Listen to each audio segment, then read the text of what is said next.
जगन्माता पुण्यश्लोक अहिल्यादेवी होळकर जयंती निमित्त तुम्हा सर्वांना मी हार्दिक अशा शुभेच्छा देतो।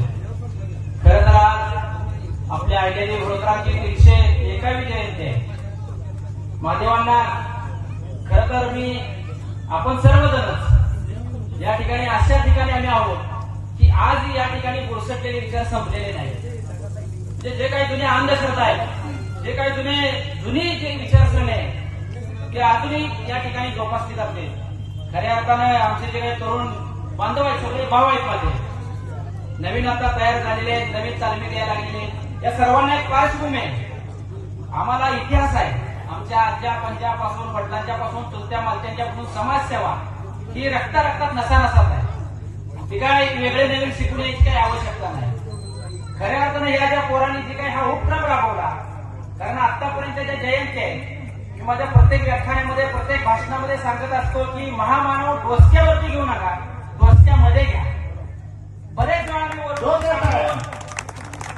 बरेच वेळा तरी तोडून सांगितली, शेवटी जिथे डॉल्बी असेल तुम्ही जाणं बंद केली। मी बहिष्कार स्वतः टाकला की जिथं डॉल्बी आहे तिथं मला यायचं नाही, तुम्ही काय करायचं ठिकाणा करा, इथंपर्यंत मी केलं। परंतु आज मला फार मोठा असा अभिमान वाटला की जे काही वाईट वृत्ती आहे आपण बघतो ना, महामानवांच्या जयंती निमित्त कुठे ऑर्केस्ट्रा ठेव, तमाशा ठेव, डॉल्बी नाचव आणि वेगवेगळ्या प्रकारचे धिंगाणे कर, हे न करता या माझ्या बांधवांनी, या मुलांनी खऱ्या अर्थानं जो आजचा या ठिकाणी उपक्रम राबवला हा कौतुकास्पद आहे।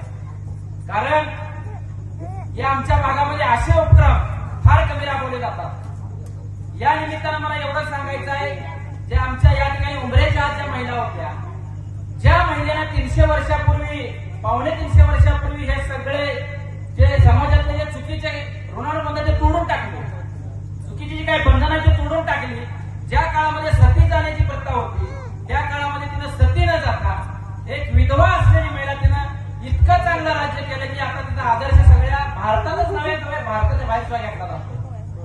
अशी महिला जी आमच्या समाजातून आली आणि आमच्या समाजामध्ये आजही महिलांना थोडी तुच्छ वागणूक दिली जाते। आणि या अशा परिस्थितीमध्ये या मुलांनी जे उपक्रम राबवला, हुंबऱ्याच्या आत असलेल्या महिला बाहेर काढल्या आणि त्यांना खुले पण दिलं। कारण या महिलांना आता बघितलं, ज्या हसणाऱ्या, खेळणाऱ्या, पळणाऱ्या, हवं तसे हावभाव करणाऱ्या महिला मी कधीच माझ्या आयुष्यात, माझी 44 पूर्ण झाली आता, जरी दिसत असला तरी असं 44 झालेले आहे, कधीच मी बघितल्या नाहीत। आज या महिला खरं तर हसत्या, खेळत्या, पळत्या, सगळ्या लज्जा सोडून या ठिकाणी उभा राहिल्या, त्यांना हवं तसं मुक्त केलं, याचं श्रेय खरं तर तुम्हाला पण जातं। कारण असं एवढं हसवणं, खेळवणं, एवढं व्यक्त व्हायला लावणं एवढं सोपं नसतंय।